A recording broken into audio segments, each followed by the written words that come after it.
87 கதாநாயகிகள் அண்ணான்னு கூப்பிடுற ஒரே ஒரு குட்டி பாப்பா அந்த ஆமா பாப்பா. அந்த அந்த அந்த பாக்கியம் எங்களுக்கெல்லாம் கிடைக்கல. நாங்கெல்லாம் சார்னு கூப்பிடுறோம். அது மட்டும் இல்ல, உங்க ஒய்ஃப் உங்களோட டைம் ஸ்பெண்ட் பண்ணதை விட அவங்க தான் நிறைய ஸ்பெண்ட் பண்ணிருக்காங்க ஆமா. இந்த செட்ல. ஆமா சொல்லுங்கண்ணா. இல்லையா?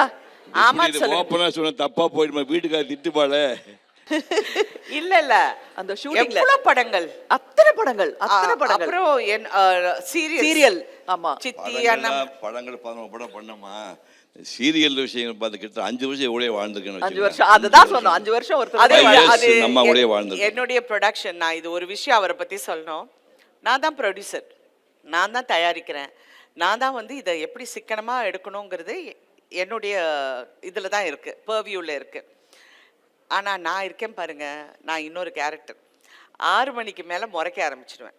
ஏன்னா நான் 6 மணிக்கு மேலே நான் நடிக்க மாட்டேன். I want to go home. ஏன்னா மை ப்ரையாரிட்டி வந்து என் ஃபேமிலி, மை சில்ட்ரன்.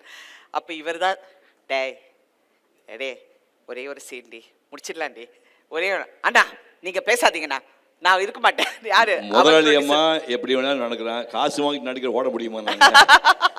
நாங்கள் டயத்துக்கு 95, 96 இருந்துட்டு தான் போவோம். முதலாளி அம்மா எப்படின்னா வரவு பண்ண போவாங்க. ஒரு வேடிக்கை பாருங்க, என்னை விட 21 வயசு சின்ன பொண்ணு.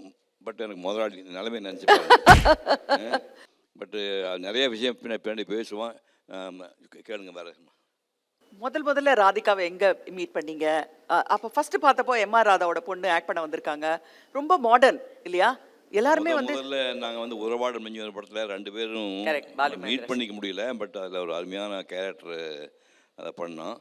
பட்டு பின்னாடி பண்ண படங்களில் வந்து ராதிகா வந்து ஃப்ளைட்டில் வருவா, நான் கார் ஓட்டுவேன். அந்த மாதிரிலாம் பீளமேடு ஏர்போர்ட்டில் பாரிஜாதம் பாலில் பூத்ததவன் ஒரு பாட்டு நெட்டில் போய் பாருங்கள். அதெல்லாம் இவங்க ஃப்ளைட்டில் வருவாங்க, நான் கார் ஓட்டிகிட்டு வருவேன். அந்த மாதிரி அருமையான படம் அது. அதெல்லாம் நடிச்சிருந்தேன். நிறைய படங்கள் பண்ணியிருக்கேன், அதை மறக்கவே முடியாத. ஒரு படத்துல நானும் இருந்திருக்கேன், வீட்டிலே ராமன் வெளியிலே கிருஷ்ணன். ஆமா, அதுல வந்து ப்ரொடியூஸ் பண்ணாரு, மணிவண்ணன் டைரக்ட் பண்ண படம். போட்டோல வச்சிருக்கேன், நான் போட்டோல வச்சிருக்கேன். அதுக்கப்புறம் பாசப்பறவைகள் இல்லையா? பாசப்பறவைகள் பாடாத எனக்கு 2மே மாஸ்டர் பீஸ் படம். பட் அதை விட இந்த பசும்புன்னு ஒரு படத்தில் இப்போ ஏதாவது நம்ம பாட்டி வேஷம் பண்ணிக்கலாம். இந்த பாட்டியை விட இது மேக்கப் பாட்டி, அது ஒரிஜினல் பாட்டி. அந்த பிரபு வந்து முதல் பையன், அந்த பையன் வந்து தன்னை அம்மானு கூப்பிட மாட்டேங்கிறதுக்காக அந்த படம் பூரா ஏங்குற மாதிரி ஒரு கேரக்டரு. என்ன பாதிராஜாவுக்கு கொடுத்த மாஸ்டர் பீஸ் ரோலு ராதிகாவுக்கு. அதுதான் அது சரியாக உடம்பு போயிடுச்சு. ரொம்ப சில டைம் நடிக்கும்போது எங்களுக்கு ஷார்ட் சொல்லிடுவார். இவர் ஒரு பக்கம், நான் ஒரு பக்கம், பிரபு இருக்க மாட்டார் அந்த சீனில். அப்புறம் நாங்கள் 2 பேரும் இப்படி நடிச்சிட்டு இருக்கும் போது கட்டே சொல்ல மாட்டார். நாங்கள் 2 பேரும் வெயிட் பண்ணுறோம் கட் சொல்கிற மாதிரி. பார்த்தா அவர் அழுதுகிட்டு இருக்காரு. எமோஷனல் பாதிராஜா எமோஷனல் ஆள். பார்த்தா ரஃப்டாக பார்த்தா தவிர ரொம்ப எமோஷனல் ஆள்.